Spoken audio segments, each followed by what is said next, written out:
Okay, so now we have 2 weeks of acoustics background.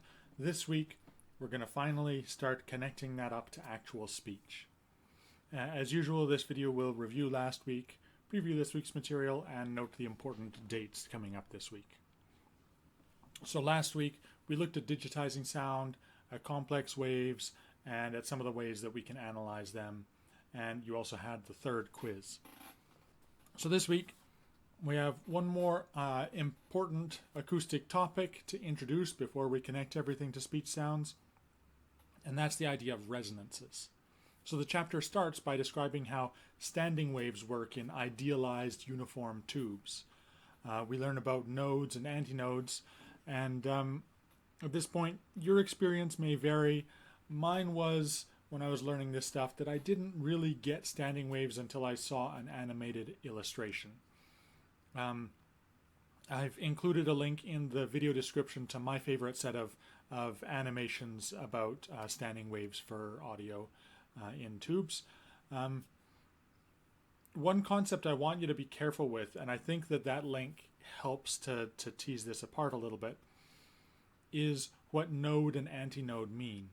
Mathematically, a node is a point where things are not changing at all or minimally changing, and an antinode is a point where something is changing a lot. In a standing wave, there are two things that change: movement of the particles and pressure. And as the linked illustrations show, movement is at a maximum where the pressure changes the least, and vice versa. So a movement node corresponds to a pressure antinode. And I point this out because I feel like the textbook skims kind of lightly over this, and I want to forestall the confusion that'll come up when you start having to translate between movement and pressure. Okay, so pay attention to that as you're going through this. The idea ultimately is that we can elaborate on the idea of uniform tubes to make a good approximation of the vocal tract itself. So in this section, this is where we encounter the last acoustics formula that you're going to be asked to deal with, and it's for the wavelength of the different resonant standing waves in a tube that's closed at one end and open at the other. I was actually able to participate in an experiment once where someone was sending an acoustic pulse into my vocal tract to estimate the length of the vocal tract, and it was using something very similar to what we're looking at here with standing waves, so that was kind of cool. So after that, in the textbook, we learn about what happens when a tube isn't perfectly uniform. So this is the idea of perturbation theory. When we know where a tube is squeezed or widened, we have an idea of which formants or which resonances increase or decrease in frequency. And this is given with reference to the pressure nodes and antinodes that are discussed earlier. And after that, we take another step away from the ideal uniform resonator by talking about damping.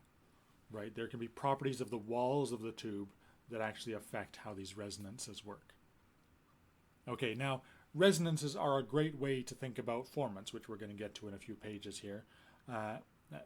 Formants being a central concept of speech acoustics. And they're especially helpful when we have damping and perturbation theory to enrich the model. Another way, which is nicely complementary, I think, is to talk about filters. So that's the next topic in the chapter. Now, just like an air filter, here's my air filter, and I don't know if you can see it, but there's little bits of dust in there. So an air filter, it passes air through it, and some of the stuff doesn't get through, and that's the whole point. And an acoustic filter, what it blocks is some of the frequencies. So we learn about three main types of filters. There's low and high pass filters, and they have properties like the cutoff frequency, the steepness of the cutoff, the pass band, and the stop band. And then we see band pass filters. So high pass filters pass through or allow through, they preserve high frequencies and they block low frequencies. Low pass filters the opposite, and band pass filters let through a band of frequencies and block everything else. And with bandpass filters, the main properties are the bandwidth, so how wide the filter is, and that center frequency. And they usually have a kind of curve back shape to them. So next in the chapter, at last, we connect all of these ideas back to the human vocal tract. we see the vocal source, which is very often the vocal folds, and we look at how the remainder of the vocal tract can filter that source signal. And for me, one of the most gratifying aspects of this journey through the acoustics of speech is when I first encountered that acoustic vowel chart that we have at the end of this chapter, which lays out the vowels according to the first two formant frequencies.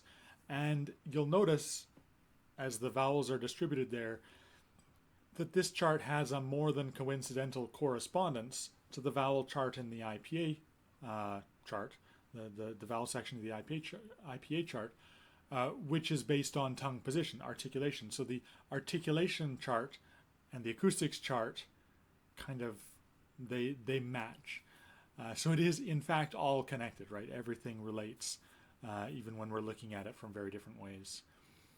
So I find that really gratifying. It's a nice place to close off this. Next week we're going to dive fully into the acoustic characteristics of different classes of speech sounds.